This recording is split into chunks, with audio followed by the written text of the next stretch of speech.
चलिए स्टार्ट करते हैं आज की वीडियो। आज की वीडियो में हम करेंगे methods of charging depreciation. Friends, इससे पहले हमने दो वीडियोस और बनाई हैं, पार्ट 1 और पार्ट 2 के नाम से। पार्ट 1 में हमने डिस्कस किया है डेप्रिसिएशन की बेसिक टर्म्स के बारे में, और पार्ट 2 में हमने डिस्कस किया कुछ स्पेसिफिक कंसेप्ट्स के बारे में जो हमें डेप्रिसिएशन चार्ज करने में हेल्प करते हैं। तो इस वीडियो से पहले आप उन दोनों वीडियो को भी एक बार जरूर देख लें। चलिए स्टार्ट करते हैं मेथड्स ऑफ चार्जिंग डेप्रिसिएशन। देखिए, स्पेसिफिक हमारे पास 2 मेथड्स होते हैं, straight line method and return down value method. अब आज हम इन दोनों मेथड्स को डिटेल में करेंगे विद प्रैक्टिकल क्वेश्चंस। सबसे पहले मेथड क्या कहते हैं? Straight line method. देखिए, स्ट्रेट लाइन मेथड क्या होता है आपका? स्ट्रेट लाइन मेथड को ही हम क्या बोलते हैं? इक्वल इंस्टॉलमेंट मेथड या फिक्स्ड इंस्टॉलमेंट मेथड, या फिर क्या बोलते हैं हम? Original cost method. ये सभी इसी मेथड के नाम हैं। देखिए, इस मेथड के अंदर क्या होता है, इसमें आपका जो डेप्रिसिएशन कैलकुलेट करते हैं हम, वो किस पर? आपकी ओरिजिनल कॉस्ट के ऊपर कैलकुलेट किया जाता है। जो आपकी मशीन की, जो आपकी एसेट की क्या होती है? ओरिजिनल कॉस्ट, जिस पर आपने उसे परचेज किया है, उसी के ऊपर डेप्रिसिएशन आपका कैलकुलेट किया जाता है through out the year of the asset. ठीक, जैसे आपने मान लीजिए एक एसेट परचेज की, कितने की? 1 लाख रुपीज की, और आपको डेप्रिसिएशन चार्ज करना है 10%। तो आप इस पर हर साल 10,000 रुपए ही डेप्रिसिएशन चार्ज करेंगे। इसी वजह से इसको क्या बोलते हैं हम? Fixed instalment method. क्यों? इसकी जो इंस्टॉलमेंट है, जो हर साल आपकी डेप्रिसिएशन की अमाउंट है, वो फिक्स रहती है या इक्वल रहती है। इसी वजह से हम इसे क्या फिक्स्ड इंस्टॉलमेंट मेथड या इक्वल इंस्टॉलमेंट मेथड भी बोलते हैं। और इसमें क्या होता है, हमेशा डेप्रिसिएशन उसकी ओरिजिनल कॉस्ट मीन्स जो इसका स्टार्टिंग परचेज प्राइस था, उसी पर कैलकुलेट किया जाता है। तो इसी वजह से हम इसे क्या बोलते हैं? ओरिजिनल कॉस्ट मेथड भी बोलते हैं। एग्जाम्पल देखते हैं। मान लीजिए आपने एक मशीन परचेज की, कब? 1 जनवरी 2001 को एक मशीनरी परचेज की 1 लाख रुपीज की, और उसकी एस्टिमेटेड लाइफ मान लीजिए कितनी थी? 10 इयर्स। और उसकी स्क्रैप वैल्यू उसकी कितनी थी? 20,000। तो आप इस पर डेप्रिसिएशन कैसे कैलकुलेट करेंगे? तो इस पर डेप्रिसिएशन निकालने के लिए हमने पहली वीडियोस में डेप्रिसिएशन निकालना सीखा था। कैसे निकालते हैं? इसकी cost value minus scrap value divided by estimated useful life. तो क्या आ गया आपका?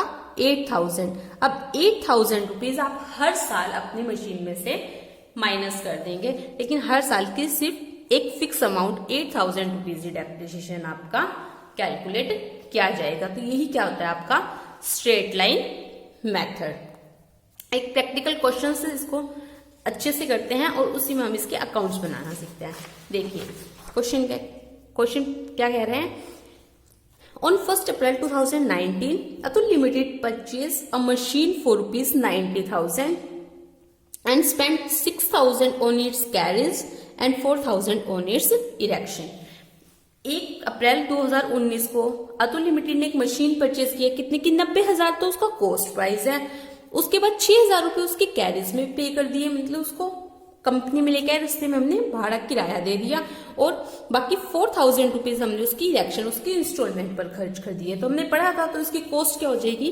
जब तक वो वर्किंग कंडीशन में आई, जब तक वो इंस्टॉल की, उस पर जितने भी खर्चे हुए, टोटल खर्चे कितने हो गए? 90,000 प्लस 6,000 प्लस 4,000। तो आपकी कॉस्ट ऑफ मशीनरी कितनी हो गई? 1 लाख रुपीज। नेक्स्ट क्या कह रहा है कि इसकी it's estimated useful life is 10 years. Estimated useful life कितनी है उसकी? 10 इयर्स। और स्क्रैप वैल्यू कितनी दी है आपकी? 20,000। Scrap value 20,000। तो आपको क्या करना है? आपको 4 सालों का उस पर डेप्रिसिएशन कैलकुलेट करना, और मशीन और डेप्रिसिएशन अकाउंट बनाकर दिखाने कितने? 4 सालों तक के।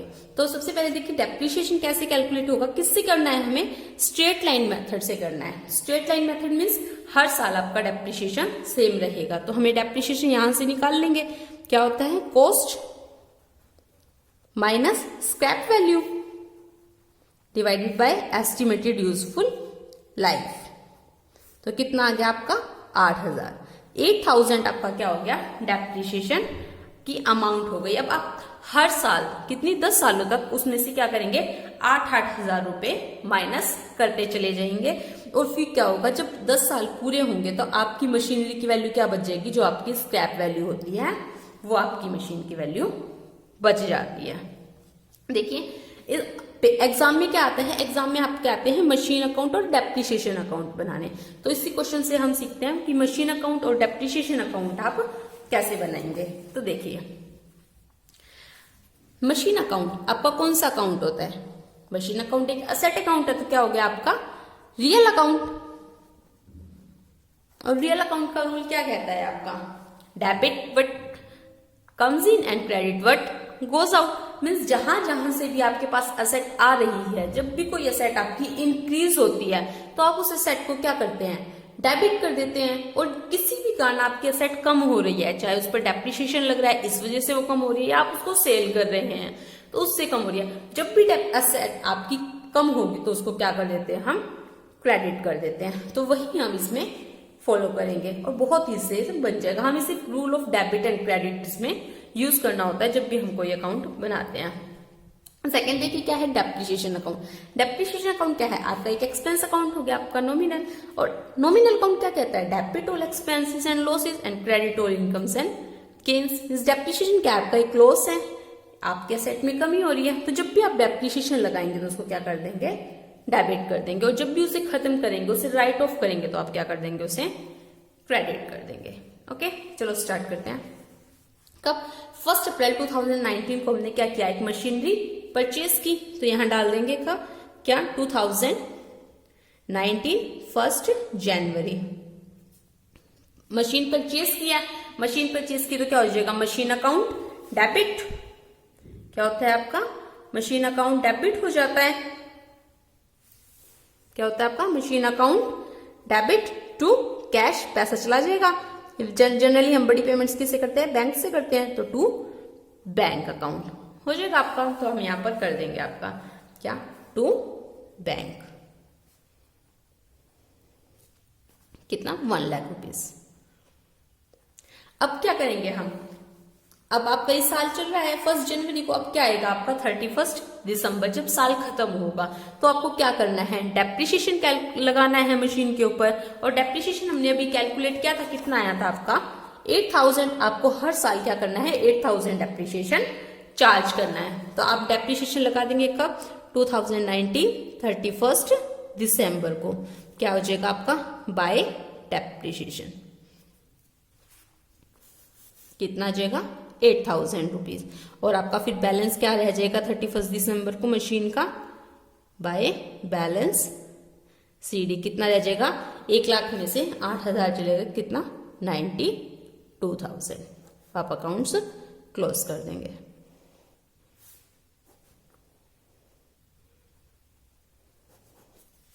डेप्रिसिएशन का क्या हुआ, आपने 31 दिसंबर को ही कैलकुलेट किया है इसको, कब 2019 में, किस पर मशीनरी पर, टू मशीन,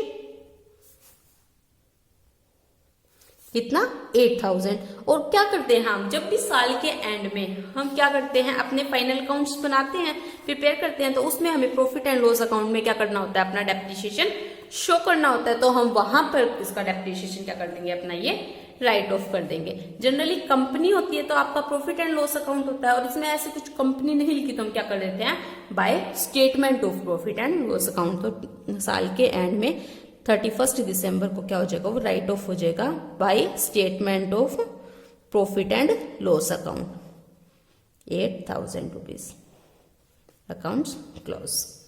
फिर नेक्स्ट ईयर स्टार्ट होगा आपका 2020 1 जनवरी। बैलेंस कितना आ गया आपका, टू बैलेंस बीडी 92,000। फिर हमने क्या करना है, वही साल खत्म होगा 31 दिसंबर को, क्या करना है डेप्रिसिएशन लगा देंगे हम इस साल का। डेप्रिसिएशन आपका कितना लग जाएगा, वही 8000 रुपीज बाय डेप्रिसिएशन, कितना 8000 रुपीज।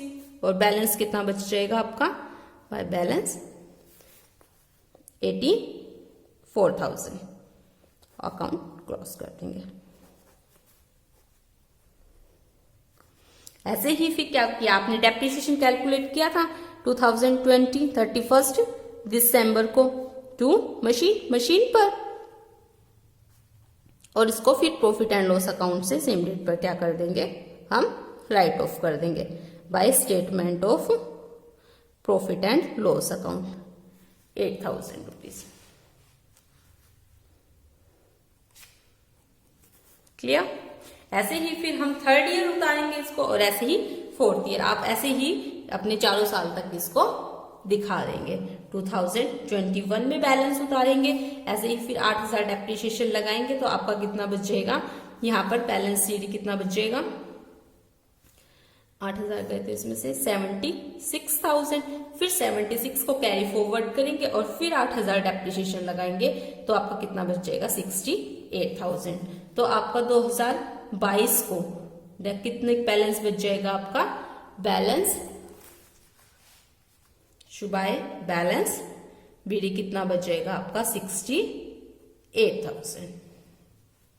ठीक है, ऐसे ही हर साल इस पर डेप्रिसिएशन लगाएंगे और क्या कर देंगे, उसको बस statement of profit and loss account से राइट ऑफ कर देंगे। समझ आए?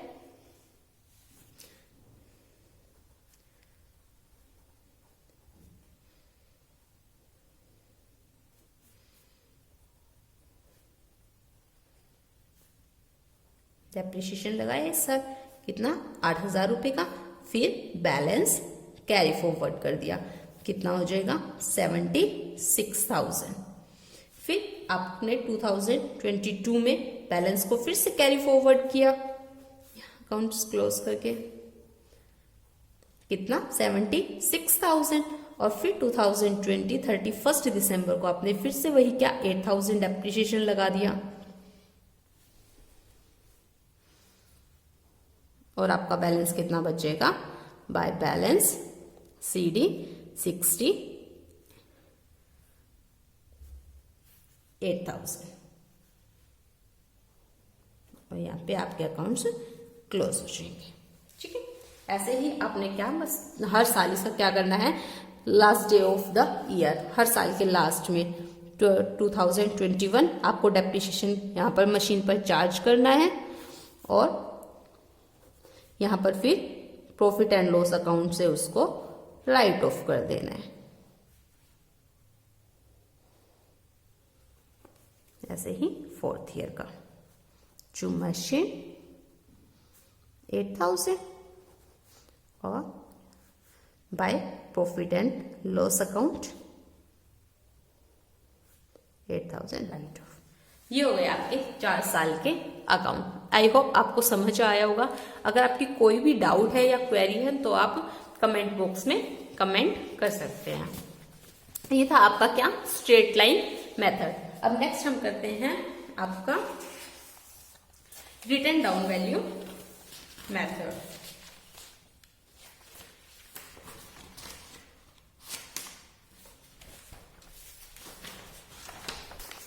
देखिए अब आपका रिटन डाउन वैल्यू मेथड क्या कहता है।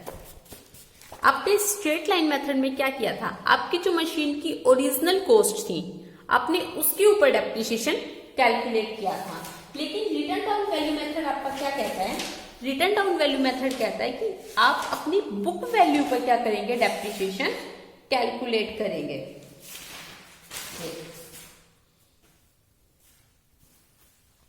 मीन्स इसमें क्या होता है, आपका रिटन डाउन वैल्यू मीन्स हर साल आपकी जो ओरिजिनल कॉस्ट थी उसमें से आप हर साल अपना क्या करेंगे, डेप्रिसिएशन उस साल का माइनस कर देंगे, और उसके बाद जो रिटन वैल्यू बचेगी आपकी असेट की, उसके बाद जो असेट की वैल्यू बचेगी उसके ऊपर आप क्या करेंगे, डेप्रिसिएशन कैलकुलेट करेंगे। तो इसी वजह से इसको क्या बोलते हैं, रिटर्न डाउन वैल्यू मेथड, या फिर क्या बोलते हैं, डिमिनिशिंग बैलेंस मेथड। मीन्स आपकी असेट की वैल्यू हर साल डिमिनिश हो रही है, डिमिनिश मीन्स कम हो रही है, तो हर साल आपकी असेट की वैल्यू कम होगी, और उस कम हुई वैल्यू पर जो उस साल का हम उस रेट से जो स्पेसिफिक रेट दिया उससे हम डेप्रिसिएशन कैलकुलेट करेंगे। जैसे सेम एग्जांपल लेकर चलते हैं कि आपने मशीनरी परचेज की थी, कितने की, 1 लाख रुपीज की। और उस पर डेप्रिसिएशन आपको कैलकुलेट करना है कितना, 10%। किससे, रिटर्न डाउन वैल्यू मेथड से। तो अब इस पर डेप्रिसिएशन आप कैसे कैलकुलेट करेंगे, तो देखिए आपका फर्स्ट ईयर आपने मान लीजिए खरीदी थी 1 जनवरी 2001 को, तो 1 जनवरी 2001 को आपने कितने की खरीदी, 1 लाख रुपए की। 31 दिसंबर को कितना डेप्रिसिएशन चार्ज कर देंगे आप, 10%, कितना हो जाएगा, 10,000। तो अब आपकी 1 जनवरी 2002 को मीन्स 31 दिसंबर 2001 को बैलेंस कितना बच गया था आपका, 90,000। तो इस साल अब जब आप 31 दिसंबर 2002 को डेप्रिसिएशन चार्ज करेंगे तो आप किस पर 10,000 नहीं कैलकुलेट करेंगे, किस पर करेंगे, रिटर्न डाउन वैल्यू मेथड। जो आज आपकी वैल्यू है रिटर्न डाउन वैल्यू, इसी को क्या बोलते हैं हम, बुक वैल्यू। ये पॉइंट ध्यान में रखना है कि बुक वैल्यू क्या होती है। बुक वैल्यू क्या होती है, जब आपकी ओरिजिनल कॉस्ट में से आप क्या करते हैं, डेप्रिसिएशन माइनस कर देते हैं, तो आपकी क्या बच जाती है, बुक वैल्यू। ये स्पेसिफिक एक डिफरेंस होता है रिटर्न डाउन वैल्यू मेथड और ओरिजिनल कॉस्ट मेथड में। इस पर आप क्या करते हैं, बुक वैल्यू पर डेप्रिसिएशन कैलकुलेट करते हैं। तो 90,000 का 10% कितना हो गया, 9,000। तो आपका बैलेंस कितना बच गया, 81,000। ऐसे ही आप फिर नेक्स्ट ईयर जब डेप्रिसिएशन कैलकुलेट करेंगे 2003 के लिए, तो आप इसका 10% करेंगे, 8100। फिर बैलेंस आपका कितना बच जाएगा, इतना। ठीक है, ऐसे ही फिर आप हर साल जो ये वैल्यू बचेगी लास्ट में, इसी के ऊपर डेप्रिसिएशन कैलकुलेट करेंगे। इसी को क्या बोलते हैं हम, रिटर्न डाउन वैल्यू मेथड। चलिए इस क्वेश्चन को भी हम एक प्रैक्टिकल क्वेश्चन की हेल्प से करते हैं। देखिए क्वेश्चन क्या है,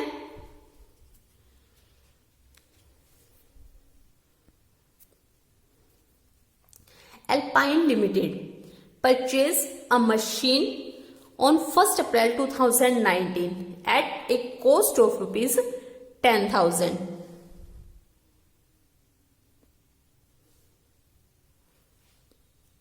डेप्रिसिएशन रेट क्या है आपकी, 10% पर एनम। और आपको क्या करना है, रिटर्न डाउन वैल्यू मेथड से डेप्रिसिएशन कैलकुलेट करना है, और वहीं आपको मशीन अकाउंट और डेप्रिसिएशन अकाउंट मेंटेन करने हैं। तो देखिए अब 1 अप्रैल 2019 को आपकी मशीन की वैल्यू कितनी है,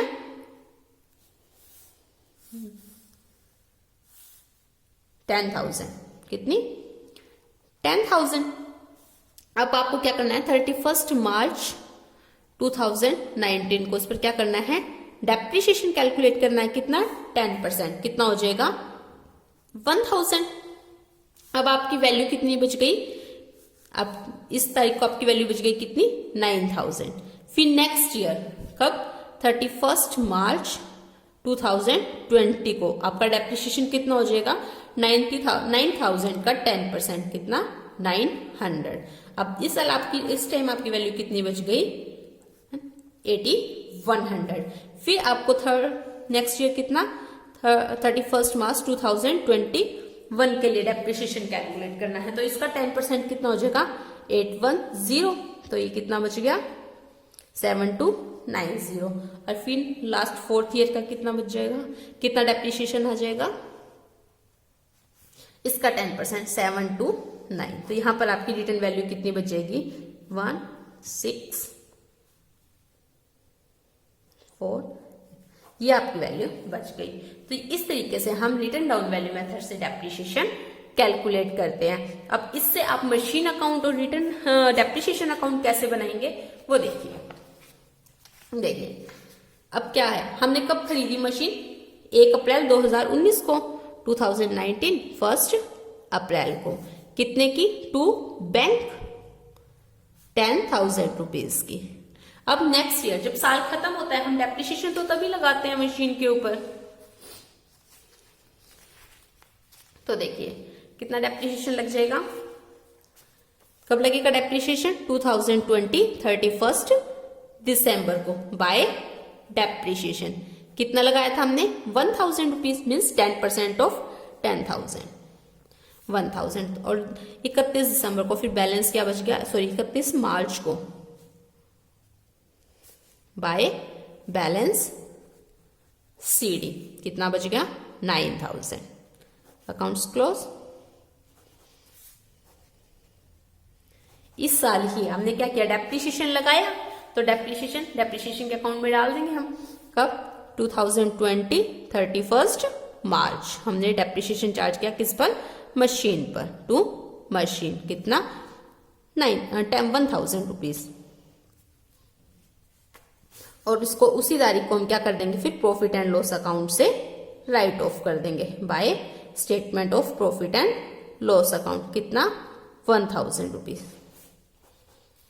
अब नेक्स्ट ईयर आया। नेक्स्ट ईयर हमने क्या किया? बैलेंस कैरी फॉरवर्ड किया। 2021 अप्रैल बैलेंस कितना बच गया? 9000।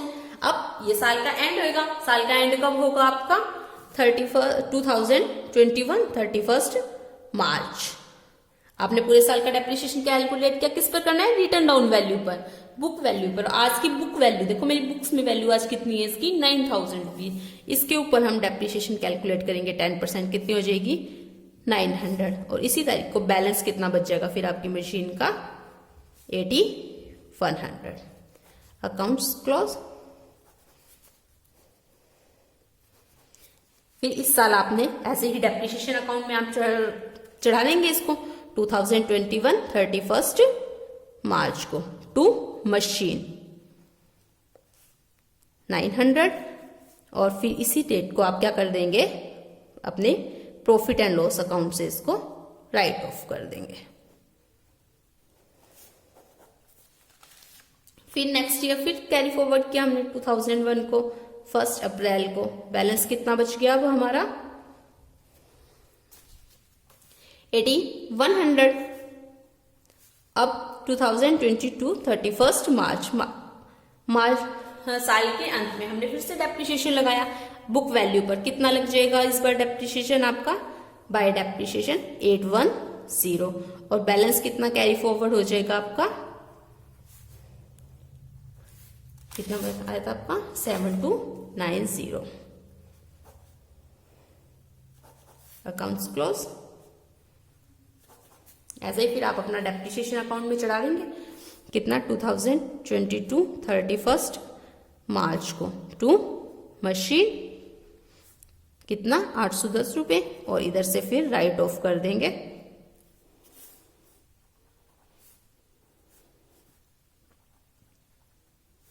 By profit and loss account 810 रुपए।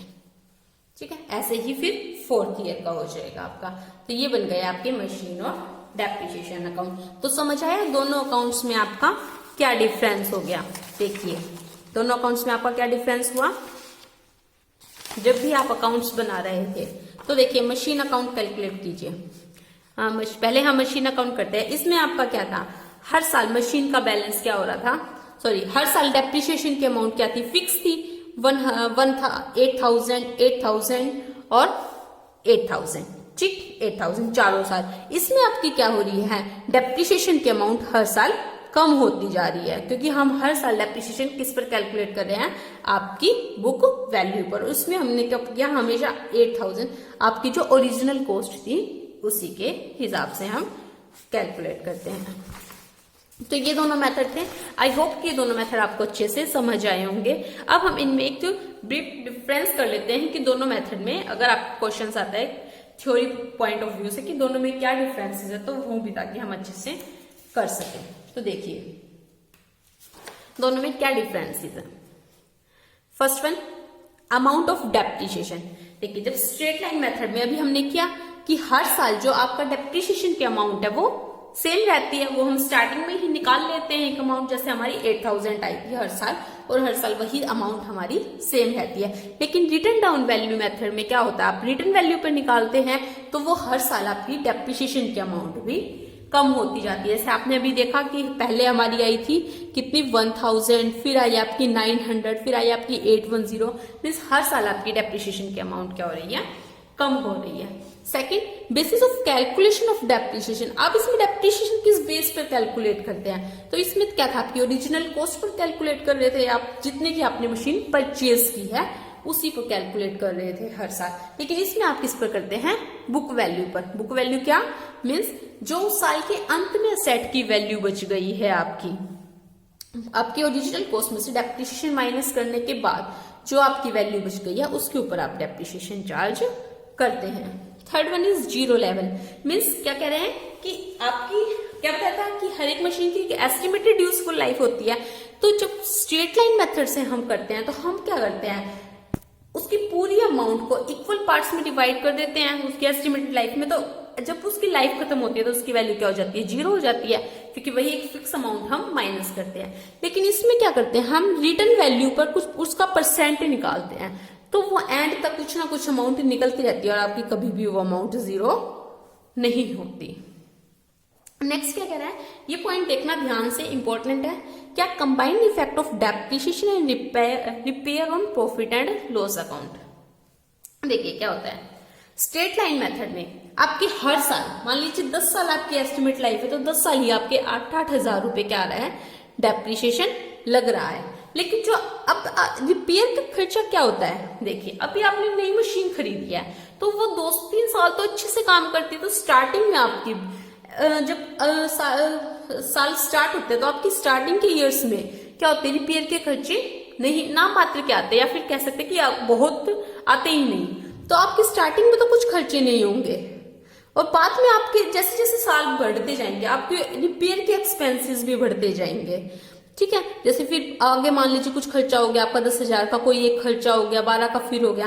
तो इसमें क्या होता है आपका बाद में बाद के सालों में आपका क्या होता है, खर्चों का बोझ बढ़ जाता है। स्टार्टिंग में तो ठीक है आपको सिर्फ डेप्रिसिएशन लग रहा है, बाद में क्या होगा आपका डेप्रिसिएशन भी लग रहा है और रिपेयर एक्सपेंसेस भी लग रहे हैं, तो आपके खर्चे बढ़ जाते हैं। देखिए रिटर्न डाउन वैल्यू मेथड में क्या होता है, आपकी जो डेप्रिसिएशन की अमाउंट है वो हर साल कम होती चली जाती है।